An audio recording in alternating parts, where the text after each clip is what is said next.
You are listening to This is Oklahoma, hosted by Mike Hearn, telling stories of Oklahomans and those that have made it their home. What's up, guys? Welcome back to another episode of This is Oklahoma Podcast. Mike Hearn here, your host, back with another episode. Excited to share this episode with you today, but before we do, I've got to thank our sponsors. First of all, the Oklahoma Hall of Fame. They've been a huge part of this podcast for the last few years. So the Oklahoma Hall of Fame have been sharing Oklahoma's story through its people since 1927. For more information on the Oklahoma Hall of Fame, go to www.oklahomahof.com. And for daily updates, go to oklahomahof on Instagram and give them a follow. Our other sponsor today is Chickasaw Nation. Now, the Chickasaw Nation have sponsored pretty much everything in Oklahoma. They're a huge supporter of Oklahoma, and it's an honor to have their name and their brand supporting this podcast. A huge shout out to Governor Anatobi for supporting this podcast. It really means a lot. Our third sponsor is Diffie Ford Lincoln down in El Reno. Now, this one makes me so happy because these guys are great friends of mine, play a lot of golf together. I've bought my cars from them, do most of my oil changes down there, have a cup of coffee, hang out down in El Reno. It's a good spot to go. And not only are they great friends, but they provide a great service. So for over 60 years, third generation family owned Oklahoma business down in El Reno. They're also in Bethany as well. So people in the Bethany area know the Diffies really well. But if you're looking for anything new, used, Ford, Lincoln, or whatever, I'm sure they could find anything you want. Check them out, diffieford.net, and then on Instagram at diffiefordlincoln. This episode is presented by Citizens Bank of Edmond. Citizens Bank of Edmond has been serving Edmond since 1901. They pride themselves on investing in the community and are here for all your personal and business banking needs. For more information, go to mycitizens.bank and follow them on Instagram at citizensedmond, as well as go bank there, because I bank there too. It's been a fantastic personal experience for me. I've had my podcast account there now, my podcast business account there now for 4 years now, I think, and it's been fantastic. So definitely worth your time. They're a great group of people, and they're always there to answer the phone when I forget my password, because I seem to forget it daily. So yeah, go to Citizens Edmond and check them out. It's been awesome. This episode is brought to you by the Dog House OKC. Recently, I have been in need of some doggy daycare for my 2 pups, and the Dog House have come in clutch. The team over there are incredible. They've taken care of my 2 golden doodles, and so it's been an honor to partner with them on the podcast and share the love. And the one thing that I do with the sponsors that I have is stuff that I use and recommend, like the Diffies with my car, Hall of Fame. They're awesome. Citizens Banks, where I bank. Chickasaw Nation, huge supporter of Oklahoma. And adding to that is the Dog House. And so if you're in need of doggy daycare in the day or boarding overnight, they do grooming and other cool things too. But I've had a fantastic experience, and it's an honor and a privilege to share this with you too. So go to thedogHouseOKC.com and follow them on Instagram at thedogHouseOKC. And hopefully our pups will run into each other. Ladies and gentlemen, it gives me great pleasure to introduce to you someone who I deeply respect, someone who I look up to a lot, and I'm sure there's going to be tears at some point in this podcast because the man, the myth, the legend, Hall of Famer, NAIA Coaches Hall of Fame, SNU Hall of Fame, Coach Steve Hulsey. Thanks for coming down. Mike, thanks you. I tell you, don't start tear stuff, man, or I'll be gone. To give a little backstory, this man sat across the table from me is the man responsible for bringing me to this country, and so I owe him absolutely everything. And although I never got to play for him, which is a story in itself, Coach, you've been like a dad to me, granddad, whatever it is. I mean, you're a huge role in my life, and I really appreciate you. So it is an honor for me to sit down and have this podcast and share your story. I bet when we met 2011 in August, when I came here and stepped off the plane, it was 1,000 degrees outside. Probably didn't think that 13 years later I'd be interviewing you on my podcast about Oklahoma, which is nuts, right? It is nuts. But obviously, people listening, I'm sure there's a lot of former players of yours listening and SNU alumni listening. But before we dive into all the coaching and the fun stuff, tell me a little bit about you. When I won't ask you to tell me when you were born, but let's talk about where you were born and raised and your upbringing as a child. Like I actually was born in Arkansas, and I don't mind saying when it was. It was in 1946. I reached my 78th birthday last year, and that's okay. I grew up there. So I was the son of a minister. My father was a minister in a Jesus house when I started, a rescue mission, and when I was born. And then he moved around and pastored several places. So as a kid, I was kind of like a nomad. We lived in Arkansas, and he moved to Florida for a while, and we moved back to Arkansas, and that's basically where I grew up. He moved back around BB and then moved to Fort Smith, or Rogers, and then to Fort Smith, Arkansas. So that's kind of where I really call roots, especially I graduated from Northside High School in Fort Smith, where the two prominent Thunder players are from, Isaiah Joe and Jaden Williams. There we go. Which is kind of cool. Yeah. But and then I came to college at SNU in the fall of 1964, forever ago. Had just kind of was a young man who didn't really know what he was supposed to do. I was heavily involved in music in high school, and I kind of wanted to pursue a career in music somewhere or another. And I had a couple of in-state offers, Arkansas Tech and university.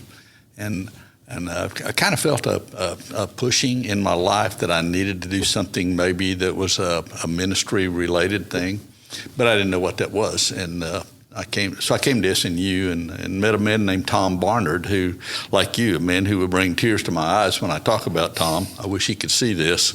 I said, Tom, I said, everybody in the world is pushing me to be a preacher, but I don't have that in me. And I said, there's no inclination to do that at all, but I have something in ministry. So he started talking to me and led me into a kind of a religious education area. And I really had hoped then maybe I would follow through and become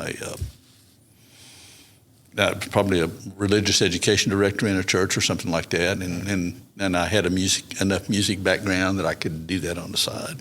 So he was right, and I took off in that career.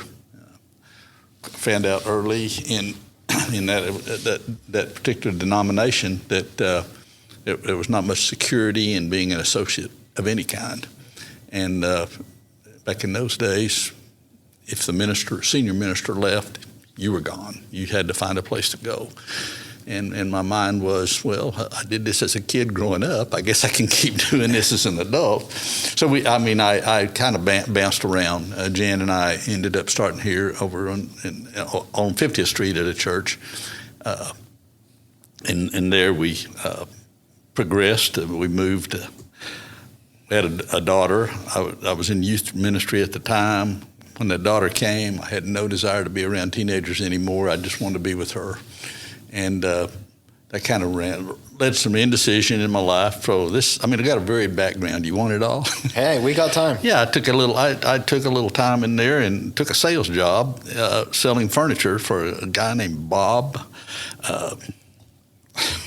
My goodness, how can I not remember his name? At Furniture Sample Center down in Norman. Okay. And I sold furniture down there for about a year or so. Realized that wasn't me. Yeah. And besides that, it was horrible hours. You only get paid when you're there. So and selling. But it ended up taking another church job, doing only music and youth, and we moved to Vancouver, Washington. And there my second daughter was born, who just had a birthday yesterday, and she would die. She's going to watch this. I'm positive, and she'd absolutely die if I say when it was. So, but we'll save her from that. Yeah, I won't do that to Jill. But anyway, we lived out there for a while. Quite soon after I got there, I realized that there was going to be a pastoral change, and we were. But I stayed out there about 2 years. Yeah. Then we moved to Phoenix. I was there about a month, and the minister said, "Hey, I'm not going to be here very long. I've got other things going." And he ended up becoming the leader of that district. And so, another pastor came in, so I was there about a year and a half. But at that time, Mike, I met some great people. In fact, that was where I'd always had an interest in golf. I'd played golf in college, and my friends were all golfers. But I got involved with some guys down there who went every year to Pebble Beach, and they kind of took me under their wing because I could play enough that made them happy. So that's kind of where this whole thing where I am today started. Mm-hmm. But those guys, we went to Pebble. My gosh, Mike, we played Pebble and Spyglass for 7 straight summers. I went there. I hate to know how much that costs compared to how much it costs now. Well, today, we were paying like $60 green fee. Yeah, and it's $500 now. like a tent at Pebble, like a $10 replay. Yeah, with a card. I mean, you paid for the card basically. Right. Or your you caddy. Can't get on half enough now. Oh man. Now, beautiful. I'm like 6, and you have to stay in the hotel to get 6 or something. But that was really that started the golf process. Ended up back here in Oklahoma. Our family were having some health issues, so we left Phoenix. Well, I got ahead of myself. Left Phoenix, went to Nampa, Idaho. Stayed up there almost 7 years.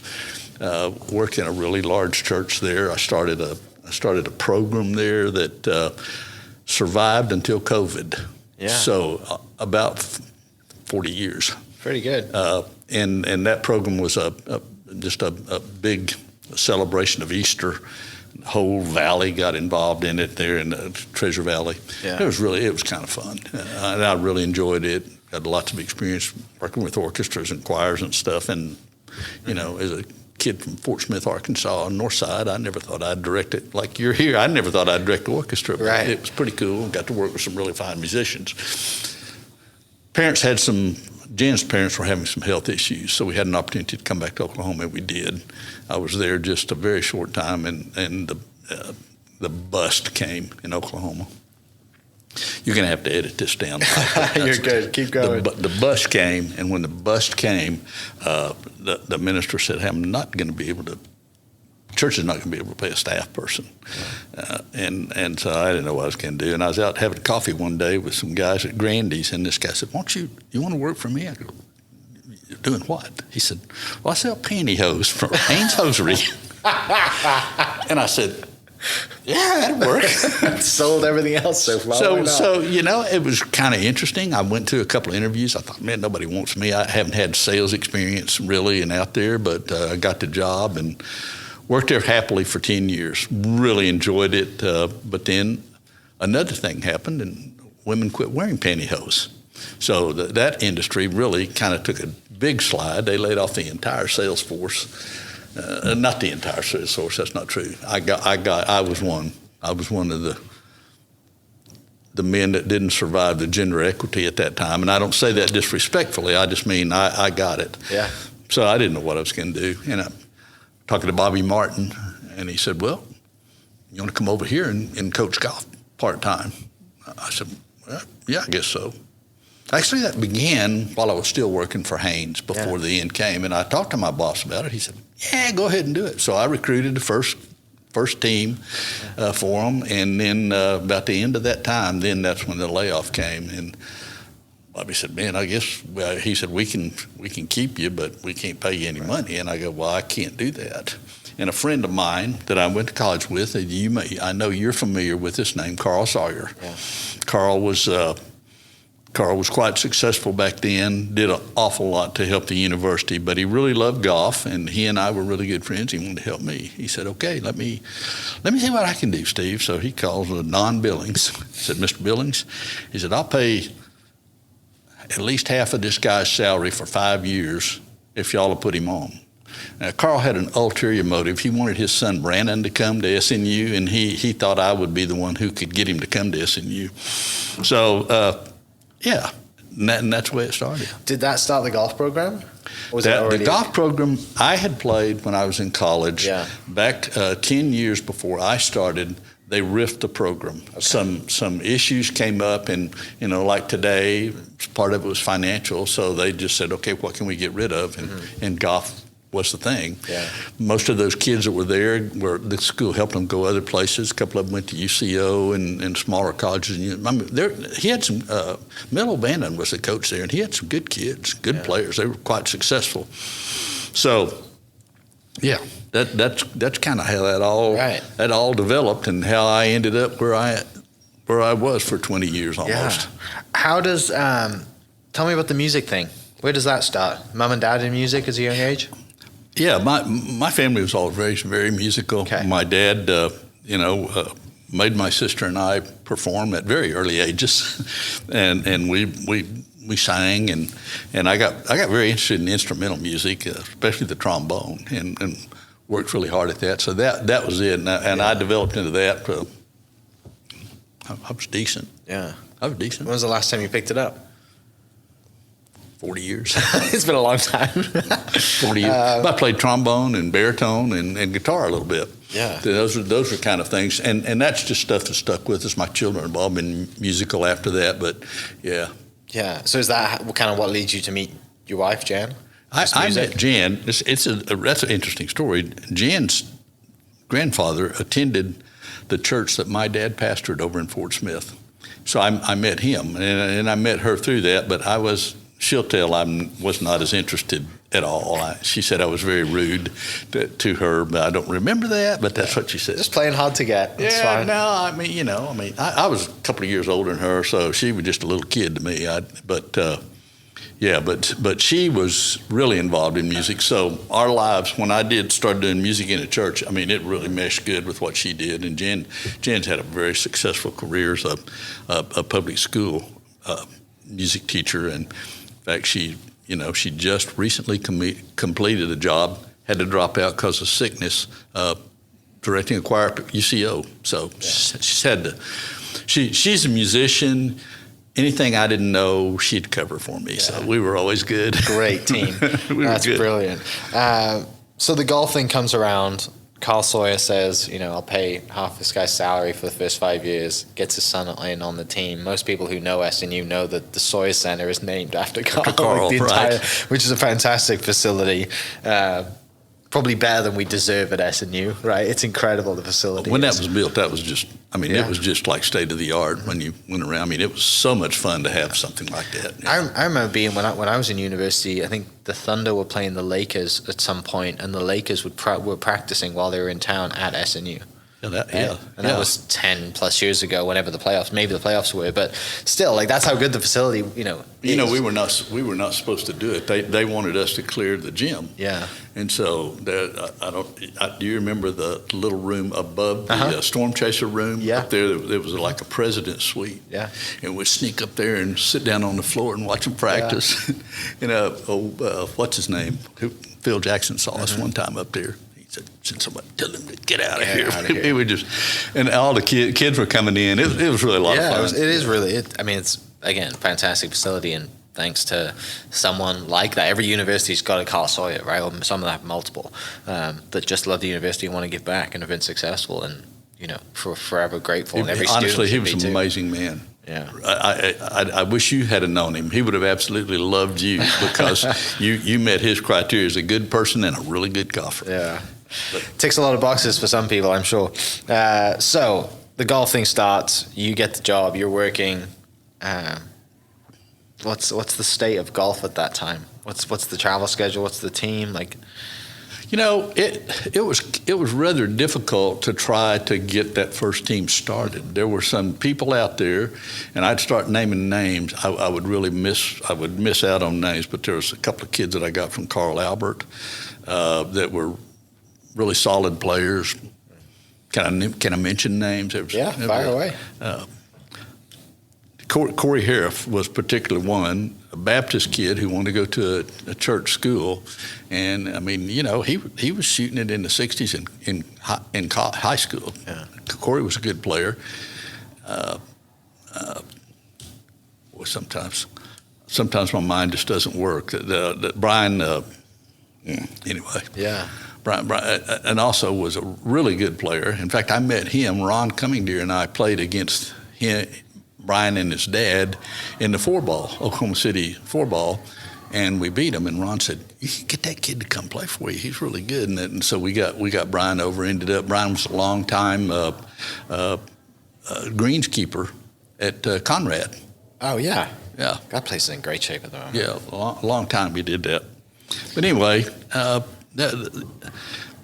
that's kind of where the golf team started. But then we started picking up people. Well, and the local Nazarene kid was Jason Wood. Yeah. And so I went after Jason. He was not on our first team, but I went after Jason, and we ended up having a really great career, and wasn't even approached till somebody else across the table from me came here that Jason, I don't know, he would probably say 14. I think he won 11 times, but just a really, really, really solid player. Had a little larceny in him. He was a fun kid, but we could play, and everybody knew him. I mean, people still know him around the Oklahoma City area. He's just a really solid player. Yeah. So once Jason came on board, he added to some other kids that we had there, and I hesitate not to. Timmy was one of them. Timmy Waller was one. Just guys, I went out to watch Timmy play, and that was he came out to Westbury. That's where our home course was at the time, and he came out, and I walk up there, and here's this kid. He's a really heavy-set kid, Mike. It's a great story. A really heavy-set kid, man. And he's over here he's got the hands like you've never seen, flipping that ball up around that hole. He was just practicing chipping. And so I talked to him, and he ended up coming, and I think his freshman or sophomore year, he decided he had a girlfriend, and he lost 100 pounds, man. Oh, wow. But boy, what a great guy. Did he lose his golf swing as well? Usually what happens. It didn't help him. Yeah. It didn't help him. But still, he was a great bassist. Then a friend of mine who was down at a medical center said, "Hey, got a kid whose dad's a minister or a missionary in Zimbabwe." He said, you need to talk to him. Well, I ended up talking to him. He came. His name was Warren Udd. And Udd ended up having a sister who was good that ended up playing for the first women's national championship team. Warren was one of those kind of guys. Mikey couldn't qualify. He could not qualify. But he was always my pick. And he was always one of our lowest scorers. I don't know what it was about qualifying anxiety. Yeah, he just qualified and he couldn't get it done. Yeah. But anyway, that's such a flash in the past. But just to think of all the kids that did that. And we got going. Yeah. And then I was looking at other people around who were still killing us. When we first started, Mike, I'd walk to a scoreboard, and you know where I'd start, don't you? Oh yeah. I'd look down at the bottom, and I'd start going up. Okay, where are we today? After about 2 years or so, you start at the top. And you say, okay, so it went up, and again, it's because of great kids, but both men's and women's both. It was just because of kids who were dedicated and would work, and all I was supposed to do. I got really concerned, and I'll tell you this. My own ability to, I really knew that I didn't have the expertise to coach those kids. And I got really worried about it. And a friend of mine named Jay Reese, who was at the time, Jay was down at University of Texas, Arlington. And he's from Oklahoma, and I just got to know Jay really well. I was sitting there, I was talking to him one day, and I just broke down and started crying. He said, "What's wrong with you?" I said, "Man, I can't do this." I said, "I can't bring these kids along." And he said, "Hey, here's what your responsibility is as a coach. You provide them with the best opportunities that they can have for competition. You give them the opportunity." I'll get his words right here. You give them give them the means by which they can achieve that, and then just recruit. Just look for good kids and recruit, and don't worry about the teaching. Send them to somebody else if you have to." And it freed me, Mike. It just freed me, because I knew, hey, we got a good school here. At that time, our pre-med majors like 95% acceptance at med schools. So, I mean, a great thing to recruit kids to. Mm-hmm. And education from the business department that you were in, it's an awesome place. So that's the way it started. Yeah. I think a lot of people would agree that way too, right? It's like some of the coaches that maybe they've known in high school or had over the years that they would compare you to. I mean, you look at DT now. DT has, a PGA background, right? He's a PGA professional golf coach. Like right. he can teach you how to play golf. But the other side of it too is I think you're more a lot like Jason. Jason Smith's a lot like you, right? It's more about the person and how do we develop that human being. I hope so. And give that. And I think maybe Jason takes that from you because there's a lot more. There's always going to be that technical coach out there somewhere, yeah. Right? But you can give someone as many golf lessons as you want to give them. But if they're not set between the ears, you're kind of failing from the start. So it sounds like your upbringing with just watching your dad pastor and being around kind of really cool figures and just having that salesman in you too that just has a conversation, settles people down, right? Focus on the human being. I worked really hard. And that was another thing that I was taught in sales. I didn't have to be the greatest salesman in the world, but I had to reach out personally and make that personal contact with people. Mm-hmm. And that was easy for me. I don't know why. I mean, I hate to go to parties, but it's easy for me to make that contact with people. And, I have to say, my parents had a deep, deep faith and a really deep influence on my life. Lost them both within the past 5 years, but I mean, they both lived in their 90s. But their influence on my life, they're showing me that God really cares about me and that he wants me to care for other people. I don't know, that helped me. And some days, Mike, I fail miserably in that. Sometimes I get real embarrassed at the way I handle that part of my life. But without my faith, I would never be sitting here with you today. And I mean, for the miles we drove vans in the middle of the night with everybody asleep but me, and I'm a nervous wreck. The protection that we had and those kind of things, I know it was because of God. He did it. Yeah. And I'm grateful to him. Any recognition I've ever had, I mean, he's really the reason. I have nothing, Mike. You know me too well. I have nothing, brother. People are listening to this feel like, you need to ask him how to chip. And they're like, probably going to laugh at that too. Like, no, we're not going to call you out and ask you how to chip. I got a feeling that Blake Trimble is somewhere right now asking that question. And I want you to come out, Trimble, because I figured that out. Come on back. Hey, he's now in the coaching world. I know. How good is that? That's another thing that we should talk about. How many of your former players have gone on to become coaches? You got Trimble, DT, and Broughton at the moment. Yeah, I can think those three, and they're who? Jason Smith would be a coach. Oh too, yeah, right? yeah. Jason's a coach. I mean, those four guys right there. It went on. That's what they wanted to do. Timmy Broughton, he came up to me and said, "Coach, hey, I'm never going to play." Probably, Timmy could play. He could hit it. He could hit it. But I mean, the guys we had, he was trying to beat out. He wasn't going to beat Heinrich and Johan and those guys. So he said, can I just help? So we'd go to a tournament when there were two teams, and Timmy he'd go with one, I'd go with the other if we were on the same side, and that's kind of the way we got started. And I mean, he has been super huge. Derek.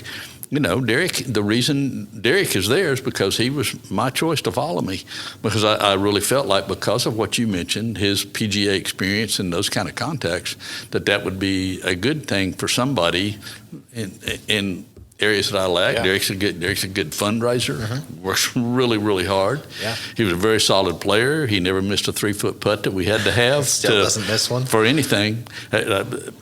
We were one time out in. Gosh, my mind just goes crazy. We were out in West Texas playing a conference tournament, and Derek's up there, and Derek's got about a 12-foot putt. We really, really needed it. And I remember walking up to him, and it just came out of my mouth, "Derek, I want to tell you something. If somebody held a gun to my head and said, if that kid doesn't make that putt, you're a dead man. Who would you choose to make the putt? And I said, it's you, buddy. Boom, he knocked that 12-footer in. He knocked it in. We had some great times. It was really fun to watch him do that kind of stuff. And you know, he was your coach. Yeah. And now we have the team has a brand new van, a brand new practice facility, which will be coming. But he's been working on that since I was there, and so to finally have the say and to have that wedge range that's coming. I mean, obviously I hate it because I wish I had it when we were there. Yeah, I mean, but at the same time, for the kids coming forward, it's going to be a great recruiting tool, and maybe I'll get to use it one day. Who knows? Yeah. When he told me about that, he had me meet him out there one day. Yeah. What are we doing here, man? It was cold. He said, "You're going to hit some golf balls. This is a new Hulsey practice facility." I go, what? Yeah. Name on the building. It was We had a really nice, not nice, but it was a very adequate indoor facility. Yeah. A man named Floyd Dixon took that on. He decided he wanted to see that happen, and he started helping me develop it. And then I went to a couple of people who had money who said, yeah, whatever it takes, let's get that thing put up there. So, boom, we had like $15,000, so we put pretty nice money. Yeah. And Derek, he couldn't help it. They moved him out to put a classroom in there. Yeah. So where he is now, it's really fun. And I hope that thing, he's still trying to raise a little money for all of you alums out there who still have some. He needs some more money for that building. Let's get after that, guys, and help him. Yeah. So tell me about, do the men's and the women's team start at the same time when you coach? Women started this year after. Okay. Because looking over the career of the men's and the women's, the women's won a national championship. The men's never did, right? Yeah, women won twice. Twice, yeah. I tell you, the way women started, a soccer coach, Kyle Cousins, Bobby asked him to do that. I said, Bobby, I can't do men's and women's. And so this was a year after men started. And then the next year, Cousins' wife took an assistant job or something at Oral Roberts. She was a coach, basketball coach, and she went up there. Maybe she took the head job. Yeah. No, it was maybe assistant at that time. And Cousins goes, "Hey, I'm leaving." Bobby said, "Well, you take them." This is that was 99 or 98, and in the spring of 99, they won the national championship.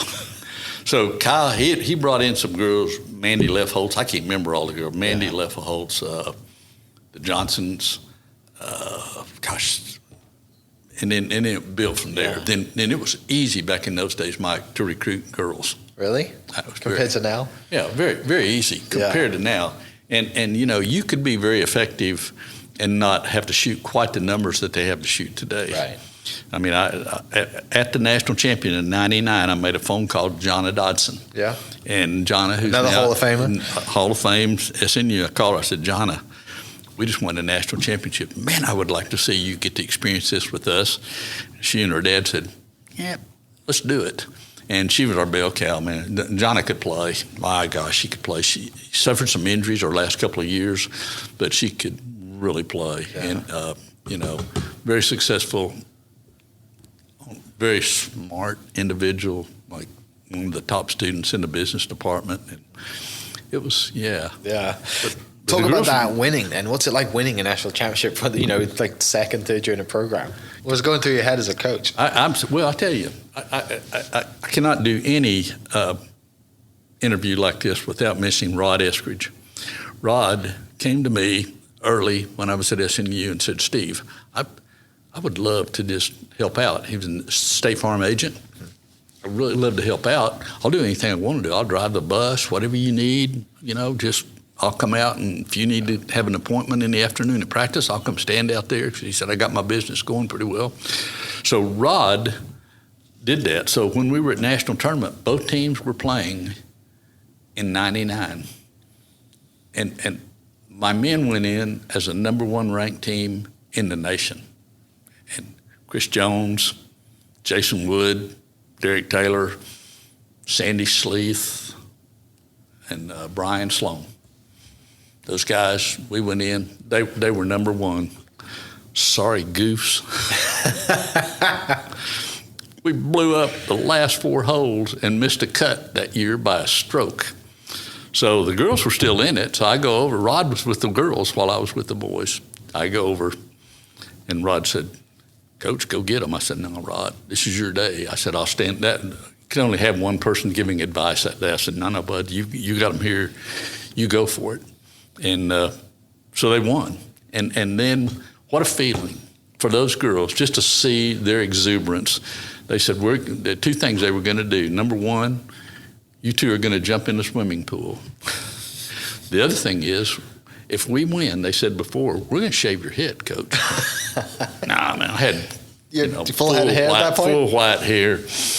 And we go out. Mandy takes us to a barbershop. Mandy Leffelholtz, little goof. What a good player she was, too. Had several victories early. She did. She's a really good player. She said, "We're going to go to a beauty shop." Said, "We want his head shaved." That lady looks at me. She goes, "I'm not shaving that man's head." She said, "I'll cut it down to a 1 or 2. But she said, "I will not shave that head." And they took old Rod over and they colored him with food coloring. She had like 4 different colors in his hair. But anyway, yeah, but fun. It was celebrating that with them. Carl Sawyer was there. He took us out to a really nice place to eat. It was awesome. And we did jump in the pool in our clothes. It was fun. And then 3 years later, turn around and do it again. 3 years later, all those girls I recruited, and that bunch was just amazing. I mean, I don't know, Mike. It's just a fun experience. So fun. My guys were good. I mean, we always had good teams. Yeah. I mean, we were competing. We all were competing against Oklahoma City University and Oklahoma Christian, who were really, really solid, and Texas Wesleyan, who was really, really solid. So, for us to even get there was always an accomplishment, but then we were real good when we got there. We just couldn't quite get over the hump. I think 3rd or 4th was the best we ever finished nationally, and that was down at Isleta Eagle down in Albuquerque. That was Kaufman's bunch. Yeah. Kaufman and DT, Brent Levine, your buddy Brent. I can't remember who all played. Yeah. Oh, Jerry Graham. Good bunch of guys. That's what, for you, looking back over the coaching career and thinking of the guys and the names that you've named, and, a lot of them are still local. A lot of them still play golf today. Like Jonesy's still playing golf. Woody, I see a lot. Jared Black. Levine's obviously trying to play as much as he can whenever he's not working all the time. Chad's now back in playing golf. Shout out Chad for playing his first golf tournament in 18 years. Got the bug back. It's looking back, and obviously as a coach and the way that you do coach, it's nice to see everyone still playing golf, but I'm sure the pride that you get out of seeing people being, good dads, good husbands, good people, business owners, whatever it is, like that must make you feel really good. But that's more than a blessing. Yeah. That's why I did it. To see those guys, to hear Chad text me and Coach, Jared Blake and I are going to go eat. Come meet us, and to see those guys still have that relationship that they had when they were college teammates, and they all got kids and they've all got good jobs and they're all doing really well. I'll be honest with you, there's not a whole lot of money in coaching in college. Yeah. I went from a job that I was doing pretty well at to making about 1/3 of what I was making. And it took some adjustment from my family, some hard times for us. But still, again, today, when you see these guys and see what they've done and where they are, I wish I could mention every single one, but just to see where they are and what they've done. I look at you, we didn't get to have the experience that we wanted. Thank you, NAIA, for your NAIA. Wonderful rules that they changed, by the way. No doubt. But, Mike, it's just amazing. Just relationships are that's what my life has been about anyway, I feel like. when I was in sales, when I was in the church work, and when I'm doing coaching golf, whatever I'm doing, that relationships are what it's about. Yeah. And it's just amazing to see it. Let's talk about some of the characters you had over the years. There was plenty on my team during my time there, but I'm sure there's plenty of the guys listening that Chad's probably thinking, shout this name out, these stories, da da da. And I mean, for me, there's some great stories behind. I mean, Jackson just doing Action his thing. Jackson. Action Jackson just doing his thing. Timmy hitting one down the road on Rose Creek, and then I think was 3 under through 9, I think, and then proceeded to strike him down the middle of the fairway on 10 and shank 4 golf balls in the water and walked in, I think. Timmy did that? Yeah, that was another story, yeah. Sam, shout out Sam from fellow Brit across the street, in England. I mean, Eric Smith, doing great things in Germany. Heinrich, obviously. Heinrich took me on my first ever night out in you probably didn't. I'm sorry, I don't want to know about that. I don't want to know about that. Yeah, Heinrich, for my 21st birthday, Heinrich came up to me the day before it and said, "We're going out tomorrow. Don't tell anybody or I'll kill you." That's probably because we all got kicked out of school. That's probably when he was my assistant. Yeah, too. he was. Yeah, he was our assistant coach. Yeah. Oh well, they can't get me now. I wasn't eligible that first year, so it didn't matter. They can't get me now. Statute of limitations is up. But no, I would love for you to share some of your greatest memories, some of your greatest stories of your coaching career. There will be people listening to this that are going to have no context, and I apologize. But for the few that will have context, some of these stories are going to make you laugh till you start crying. So. Yeah, what stands out over the years? Oh my goodness, there's so many. The first recollection I have of something was really crazy was Woody, and we were at Muskogee Country Club, and Woody was a freshman, and he's up on the driving range, and he said, "Coach," called me over. He said, "Coach, come here." I said, "Well, what's going on?" He said, "Coach, I can't hit it." He stands up there over it, and he just starts topping wedges. Boom, top them. Boom, top them. He kept topping them. He said, "What am I doing?" He just dead serious. He's just pleading. I kind of looked at him. I don't know if I made any suggestion or not, and just starts, boom, just striping him, And we so later in the round, they go, "Hey, this kid's, he's 4 under par. There ain't no way." We saw him warm up. He was topping the ball. There's no way that he could possibly. Well, Woody was just a hustler. Sorry, Jay. Starwood Dog, you're going to have to live this one down. He was just a hustler, and he wanted everybody to think he couldn't hit it. And he goes out and shoots 67 the second round and wins the tournament. I mean, he was just that was just a hilarious time. I remember another time. Became kind of my tradition, I guess, to walk with my seniors their last round, and we were up at. That year had Heinrich and Blevins were seniors, and so I walked with Heinrich the first 9, and then went to 10 to walk with Blevs. So I'm walking around with Heinrich. He's hitting it pretty good. We come up, I think it was the 4th hole, Mike, at TPC River Run, or Deer Run, and he hits it right in the trees. I go over there, man, he's got no shot. I mean, the only way he can really shoot it is kind of hit it backwards and sideways a little bit to get it to the fairway.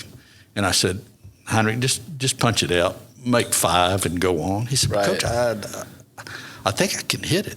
And he's like 170 yards out. And they're huge trees at TPC. He's sitting there, and up in front of him, about 50 yards, was a hole about this big, just about 3 feet. Yeah. He said, "I think I can knock it through that window." I said, "Heinrich, just keep playing. Let's just make bogey. You're playing good." No, I can do it. I promise you." He stays down on that thing, and he hits it right through that hole exactly where he meant to. Tiny little green. He shoves it in there 5 feet. 5 feet. I said, I'm sorry, dude. Great shot. We walk up there, the sucker 3 putts. Heinrich, listen to this. You know you did. You 3-putted. But anyway, but it had a really hard putt. It was downhill, side hill, going way to the right, and that thing was just straight down the hill. But that was a good one. Blev, the same time I go with Blev. Blev hit it okay, the front 9. We got in the back 9, it's a par 5, really reachable, and Blevins was long. Yeah, he's still long. Yeah, Blev could hit it. So we're standing up there and I said, just hit it down the left side and knock it down there and get us a birdie. He stands up there, cold, topped it. It runs right, and they had it really manicured. It's professional golf course. There's a walkway there and everything. It rolls right down the middle of that walkway and then disappears. We could not find it. We walked out there and could not find it. He's just looking at me, and poor Blevins, he looks like he's about to throw up. I said, it's okay, dude. Just knock another one down there. We'll be fine. I said, we might even have a shot at par. He hits it. He pulls it left and almost goes out of bounds. And we, oh, geez, man, we're in really trouble now. Anyway, bottom line is he ends up recovering from all that. He knocked it 4 feet that could have saved a par, and he didn't make it. But still, that was so much fun. And after that, he said, "You sure you want to walk with me?" Who was your biggest nuisance over the years? Who caused you the most grief? Even though they might, in a good way, obviously. But in a good way. Yeah, anybody that stands Action. Blake. no surprise there. I love that guy like crazy. There's nobody like Blake Jackson. Yeah. I recruited him out of Casa Grande, Arizona. Casa Grande. He came out to play. He had just done something. He stuck a knife all the way through his hand. But he came out to see me, and he and his dad, and they thought he could hit balls. We were having a tournament down there. He thought he could still hit balls. He shoots like 1 over. He hit it phenomenal. I love Blake more than anything, but he always thought he could do stuff that maybe that was really hard to do. He still does. Yeah, and that's one of his greatest qualities. But he can hit it forever. Uh-huh. We had him out. He's longer now than he was in college. We were up. He was playing. Derek had never seen him play, and we were over on number 3 at Rose Creek, and we were blowing 100 miles an hour into us coming down up towards that green, and he hits one about that high, about 320, right into that wind, just bam, right in the middle of the fairway. And Derek said, "Golly, he can hit it." I go, "Yeah, he really can." Blake was just always something funny. He wouldn't mean to be funny, but he would say something funny. I wouldn't say he was a nuisance. That nuisance is the wrong word, but but that might be a good word too. But what a great guy. I just hope he keeps it up. There were just so many kids that played there. My goodness, I don't even know how many kids played. One day I was going to try to count them up. I can't. My mind doesn't work. Oh, it's in the good. hundreds. Has to be. Yeah. Yeah. I mean, you think of there's 10 to 15 guys every 4 years, roughly, right? So. Oh yeah, and the females. And the females too. Yeah. I mean, I've got. So you got 30 or 40. We literally have former players. 1,000. We have former players right now, literally all over the world. Yeah. Both men and women. Yeah. So let's talk about that then. With players, international players all over the world. I'm one of them, and the team that I came into was heavily international. How did that process start? Who was your first international, and what's the process like? Because obviously it's a little different now. But I mean, I remember us having a Skype call and sending you a video and going through Pro Dream USA with Lorne and that whole process. And now it's kind of a little different, but there's a lot more technology out there. But yeah, who was your first international player, and how was that process? I think the first international player was NAIA Comaneci from Colombia. She was the first. Then we got some guys. I believe I don't know if I'm saying this right. I think Johan was the first international boy. Okay. I can't remember anybody in late 2000s. before Johan. And I got him through a former OCU player, Emily Albrighton. Emily got over there and started dealing with some kids. She reached out to me. I didn't even go seek him. She reached out to me and said, I have this kid here. I know your program. I think he fits in well. I think he can help you. And we started talking, and he ends up there. In those days, there wasn't a lot of money to give him. You know, I was in constant trouble for actually giving them more than I had.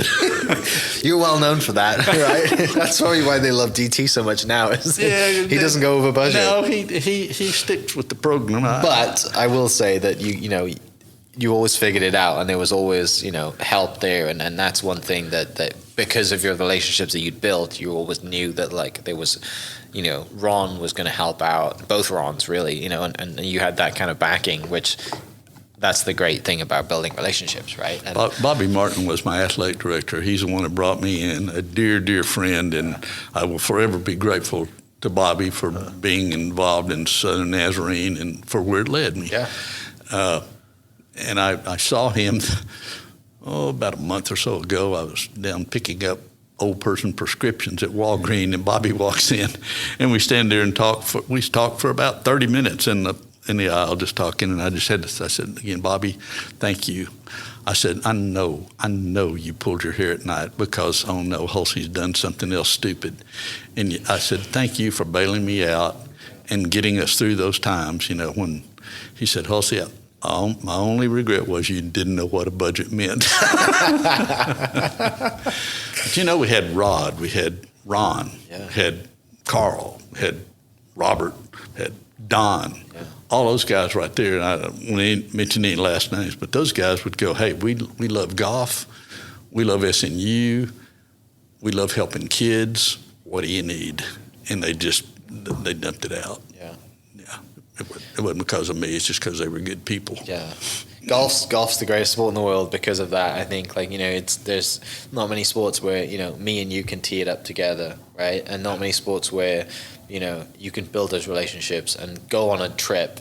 Whether it's to Vegas with I know you did the Vegas golf trip every year with the team, or when we went down to conference one year, I wasn't playing, but I came with the team. We went to Texas Tech, and the bus broke down. Remember that? We would pushing the bus. Yeah, we have pictures of that, Mike. I took you guys behind there pushing that van. Yeah, but those it builds those relationships, and there's never we all get older and we have families, and we probably miss that.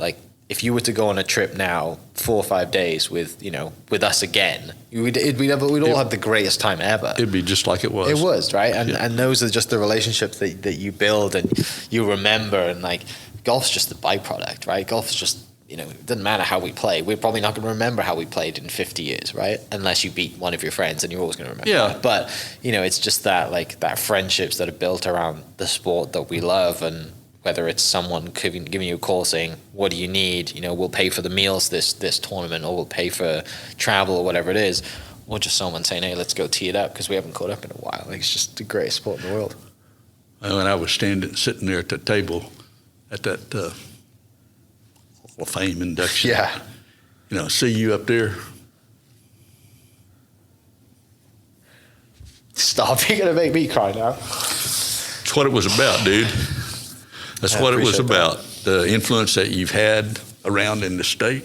That's just it. Like you said, we go to lunch. I know you. I don't blame you guys for not wanting to play with me. It bugs me too. But just to go out and be together, so much fun, and so meaningful. And I think it's lifetime stuff. Yeah, it is. Yeah, it's not 18-hole stuff. It's lifetime stuff. Yeah, there's so many, like you said, there's so many kids, right, that have that, then SNU spread all over the world. And, you even just the team that I was on, right, you look at Andrew, Johan, Andreas, who was there for a little bit, Heinrich's in South Africa, Sam's back in England. Christian is in Colombia. No, he's not. Christian's in Miami selling real estate. Miami, yeah. Just talk about a guy who he's like a cat. He falls on his feet everywhere. God, he's doing great out there. Timmy's also, doing great things as a golf coach. Sam's doing wonderful things, really good. Yeah. I don't think his future fiance will listen to this, but I think he's getting ready to propose at some point. I'm gonna interrupt about Sam. I did. One thing I want to say about Sam is when you brought up the time when we were pushing the van. I've really appreciated the fact that Sam sacrificed and got behind us and took pictures of everybody. So he didn't come pushing. No. He took pictures to make sure. I'm sorry, that was just... No. Yeah, I mean, but Johan's expecting his third child. He just... Crazy. He and Johan and Jan were good friends. Yeah. And he just messaged Jan, I believe it was yesterday, saying, any day now, our third's coming. Yeah. Andres has one. Andrew's still in the searching mode. He's always going to be serious. He's too busy lifting weights and taking pictures of himself in the mirror. Eric, I'm telling you, look at Eric Smith. My goodness, you mentioned him a while ago. I mean, he's over there.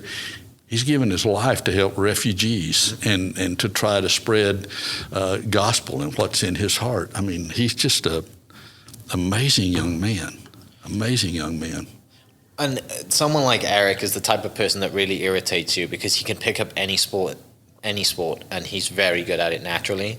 And he's also intelligent. And I know he went to work at Kimray for a little bit and could have been very successful there, and decided to not pursue a career for himself and decided to move to Germany and start a church in Germany and go to all these, not great places across the East and Western Europe. Absolutely. And all the places. Like he's, and then he does come back every now and then, and it's great to catch up with him. And again, he doesn't play golf in Germany, but he'll come over here and I'll give him a set of clubs and he can play, warm up on the range, and then he goes shoot 75. And like, we haven't played golf for 6 months. Where does that come from? How do you do that? And the kid's got power too, a lot of power. First time he really broke out was down at regionals or down in Texas. I can't remember the golf course. Might have been Texas Star. I can't remember. We were playing one of them down there. He shoots like 67 or something. I'm going, where'd this come from? he could just great surprises. But Eric just loved people, and at school he could have been a better golfer than he was in college, but his whole life was given to other people.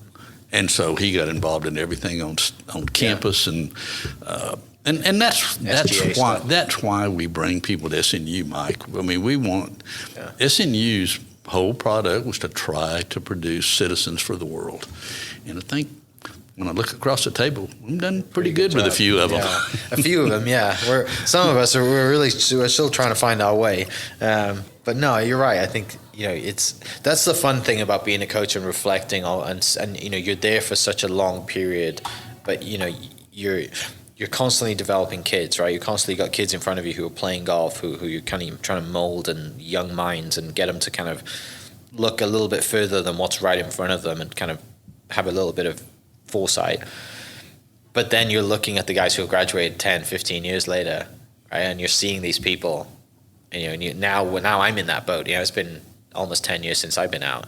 And I had dinner with Timmy last night, and we were talking about it, and just like, it's 10 years, but it doesn't feel like it's 10 years. Yeah. And we're all doing good. Yeah. And for me, I mean, it's been 30 now since I started it. I've been out. I left in 2012. That's when I retired. So, I mean, it's just like it's all, I can still just remember all those things, Brian Lowry. Why couldn't I think of his name a while ago? Because stupid Lowry, we every restaurant we went to, he was on that first team.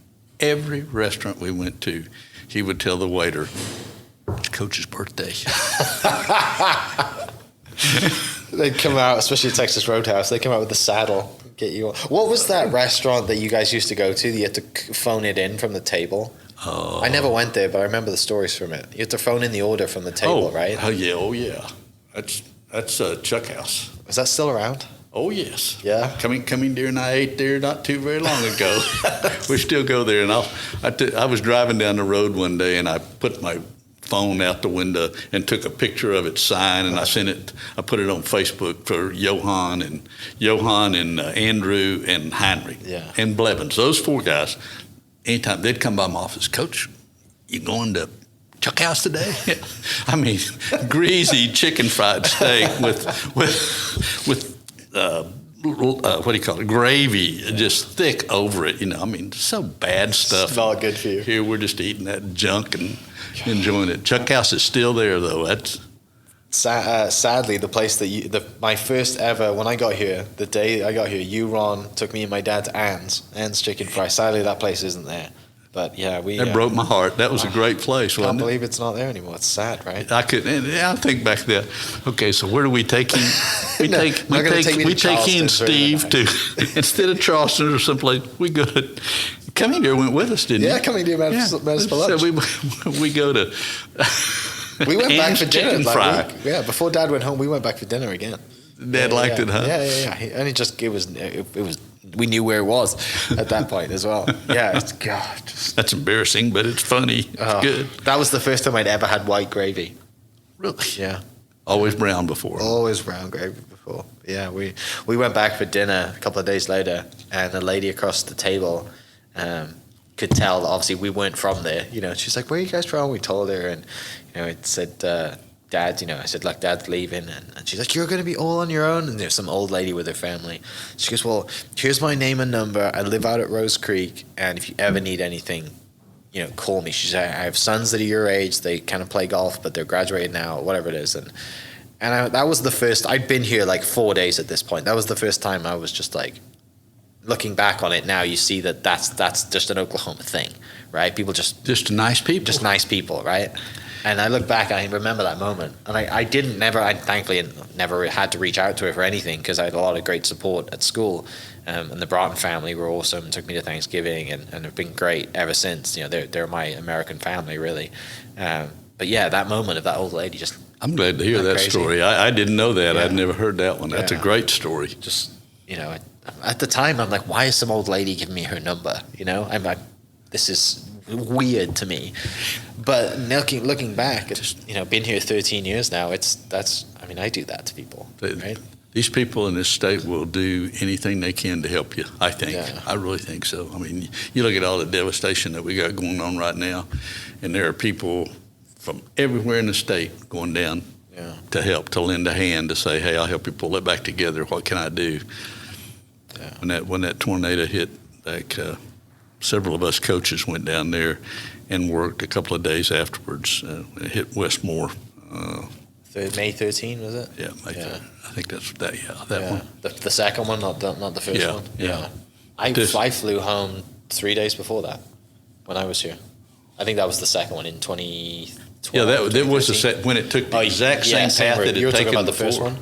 I'm talking about the second one. Oh, the second one. Yeah. Because we'd been out of school at maybe like 4 or 5 days, and we got to go home the weekend before it hit. It was, but this is good. I love Oklahoma. Yeah. Special place. I'm from Arkansas, but I claim this is home. Yeah. We would never leave here. Yeah. Not only because of that, but because of 3 daughters that are here with 7, 8, 9. I don't know. We keep adding grandkids. They all get married, so we got a lot of them out there.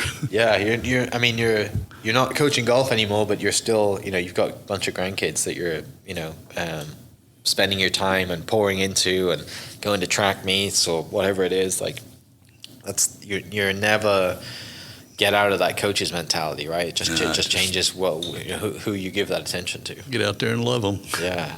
But those grandkids need to know you care about them. So what do? You drive wherever they are and try. I missed a soccer game Sunday afternoon because I was just worn out and I felt so guilty about that. Yeah. Why didn't I go to that? As much as it might pain you to put on an OBU shirt, I saw you in that. You're out there watching your granddaughter run track. Mike. Every time I see one of my SNU buddies when I'm out there, I apologize for it. I saw Danny the other day, and Thomason goes, how can you do that? I said, you don't know. I'm about to throw up, but I got to do it because of that girl right there. Yeah, dressed in green and black. Brilliant. Well, let's finish up with maybe some, I don't know, what would you tell a new coach today? If someone came to you that's a new coach that maybe was going to take over SNU or just, whatever it is, whenever DT decides that he doesn't want to coach anymore and his replacement comes over and Wants to go to lunch with you. What would you tell him? It sounds really simple, but I know exactly what I would say. Just love them. Just love the kids and let them know you love them, and then get after it. Yeah. Yeah, just love them. I mean, that I would say from a recruiting standpoint, make friends with a recruiter. I knew Lauren. Yeah. You need to make friends with some of those guys. You need to go out to the meetings where they are and talk to them. But the bottom line is the kids, young people. I'm sorry, I don't mean to be. I call them kids now. I don't mean to be downgrading, but the young people just need. Just love them, take care of them. Put up with it when they want to make a dumb mistake, and just try to help through. We've all made plenty of those. Yeah, Mike and I Mike, I'm 78, and I still make some really dumb ones. Yeah. Really dumb. I wonder why I do stuff. But you know what? If you can keep in mind why you're here, we're here for one reason, and that's for others. I mean, that's why God put us all on this earth, is to help other people. Yeah. Yeah, love them. Coaching's a great way to facilitate that. Right. It's fun. I never thought it would be. I mean, you didn't think you'd be in it for long? I played sports. Yeah. But I never thought I would be on that end, and I never was adequate. But it shaped me. It helped me. Yeah. I have to tell you one story, and this is why there was one young man who we had. And I was asked by a junior college coach to take him. This guy knew him. I brought him in. He was a really good player. We missed the cut in a tournament, and he was the only one that qualified, so he stayed as an individual. The night before, I didn't know this. Nobody told me, but he had a problem. He had a drinking problem. I loved him, and I tried. He went out, and he played horrible. I mean, we shouldn't have stayed. One guy tells me when we get in the van, Coach, he was out drinking all night. Why don't you guys tell me? What's to tell? Bottom line is, that young man found his way. He's involved in a church. That's not going to get you there, but he found God. And he's dealing with his addiction, and he's a completely different person. I wouldn't embarrass him by telling him. A lot of these guys know who he is.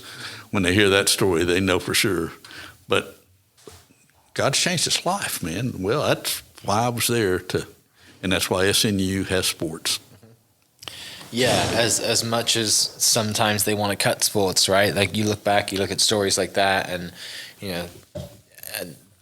if the kids don't tell you this, maybe you would never have known, right? Yeah. Like you need to have that relationship with your team to be able to have the kids to come to you to feel comfortable telling you things that maybe is going to make them look bad, or what. Kids we don't talk when we're kids. We keep a lot of things to ourselves because we think it's going to affect us in a bad way. But the more you share, the better relationship you have with your coach, the more that they're there to help you.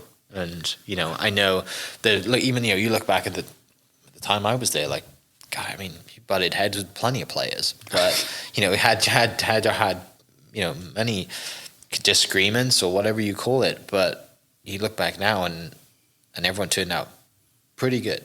And some of those guys I butted heads with are guys we mentioned that are doing well now. Yeah, doing well right now. Yeah.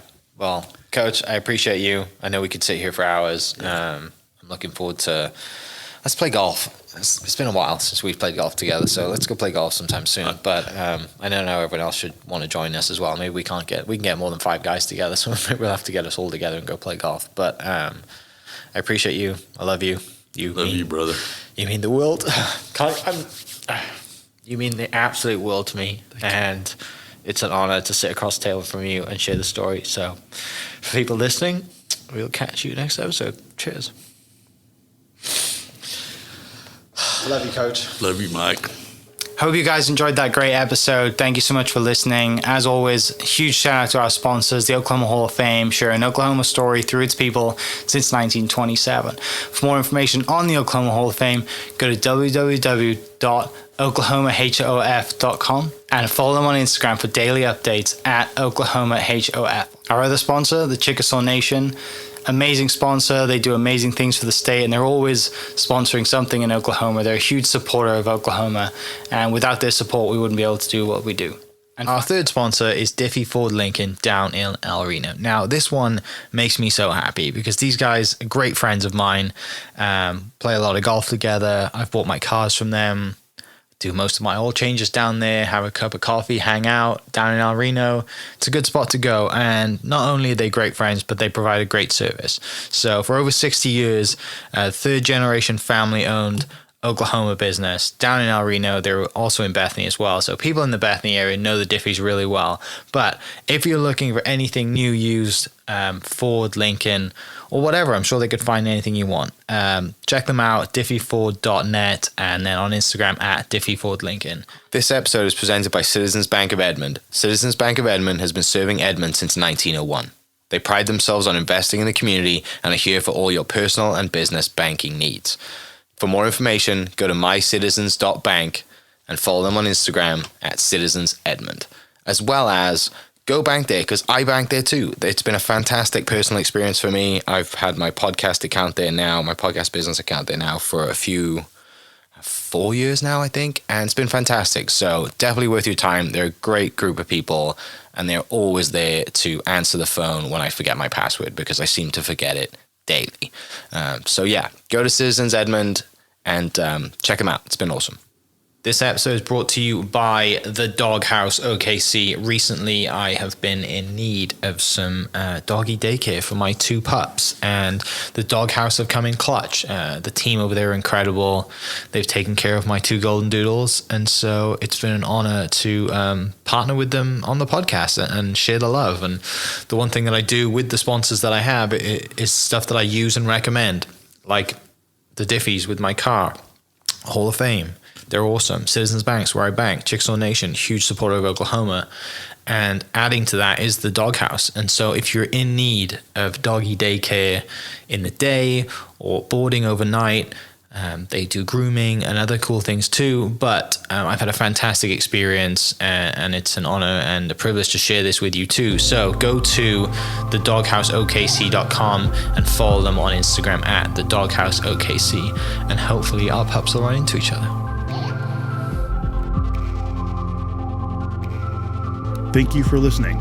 We are inspired by those around us and hope that you are too. Make sure you subscribe to this podcast on your favorite podcast platform and leave us a review so we can keep telling your stories. For more great Oklahoma content, follow This Is Oklahoma on Facebook and Instagram.